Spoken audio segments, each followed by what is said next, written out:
الحمد لله الذي نزل على عبده الفرقان ليكون للعالمين نذيرا وأشهد أن لا إله إلا الله وأشهد أن محمدا عبده ورسوله أما بعد أعوذ بالله من الشيطان الرجيم بسم الله الرحمن الرحيم سبحان الذي أسرى بعبده ليلا من المسجد الحرام إلى المسجد الأقصى الذي باركنا حوله لنريه من آياتنا إنه هو السميع البصير.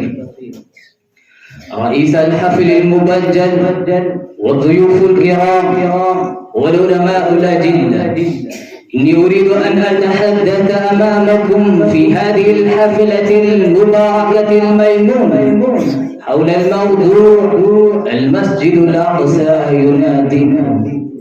يا إخواني الحضور، المسجد الأقصى بقعة مباركة، بقعة مشرفة، بقعة منورة، بقعة ليست بها ذكريات نورانية، بقعة تتعذر منها نفحات إيمانية، نفحات دينية، نفحات ربانية، بقعة أسري حبيبنا وشفيعنا محمد صلى الله عليه وسلم وعرض إلى رفيقه الأعلى.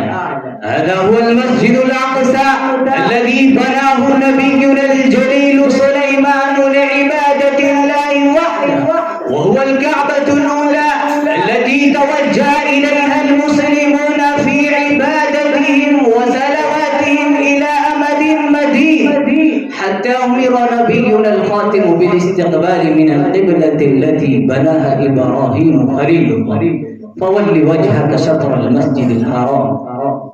لكن يا إخواني، هذه البقعة التي احتل عليها الغاشمون الظالمون، احتل عليها الباغون الكافرون، احتل عليها الذين غضب الله عليهم من القردة الخاسئين.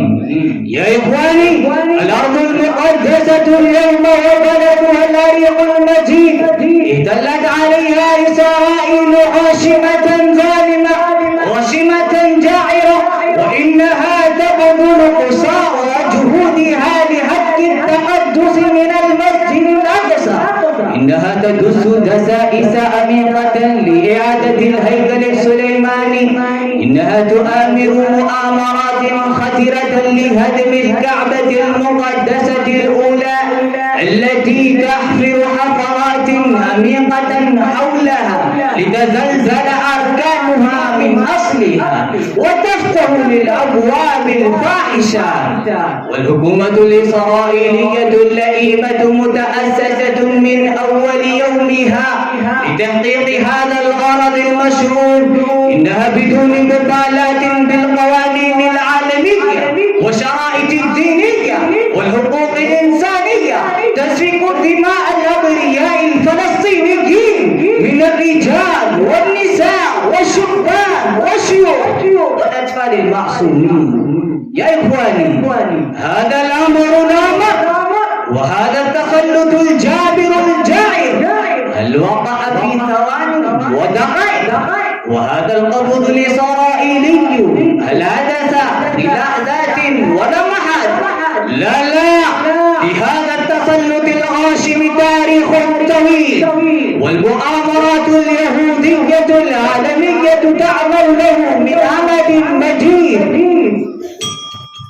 والحكومات المسلمات وحكماؤها وقضاؤها غافلون كل الغفلة، نائمون تمام النوم، معرضون عن الأفكار العظيمة التي تحدث بهم وشاعرهم. وهذا المسجد الأقصى وأرض المقدسة تناديكم بأرفع صوتها بل بأجهر صوتها فيقول: أين العلماء الغيورون؟